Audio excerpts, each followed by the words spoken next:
আর এখন তোমরা যাকে দেখছো ইনি হচ্ছে আমার দিদা। তার কথা না বললেই নয়, দিদা হচ্ছে আমার বিশাল বড় এক সাপোর্টার। যাই হয়ে যাক, দিদাকে আমি সব সময় আমার পাশে পেয়েছি। তবে আমাকে যে শুধু বড়রাই আশীর্বাদ করেছে তাও কিন্তু নয়, আমার বন্ধু বান্ধবী ছোটরাও আমাকে আশীর্বাদ করেছে। আর এই সব জিনিসের জন্যই জন্মদিনটা আমাকে এত বেশি টানে।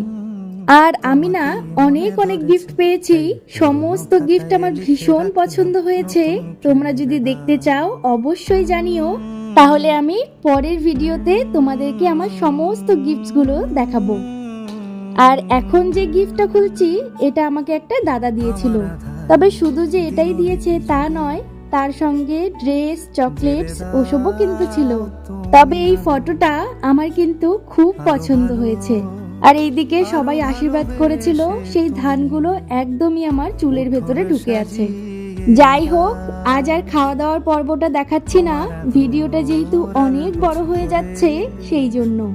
আমি এইভাবেই আমার সমস্ত কাছের মানুষজনদের নিয়ে আমার জন্মদিনটা কাটিয়েছি। আর এই ভিডিওটা কিন্তু আমার কাছে ভীষণই স্পেশাল।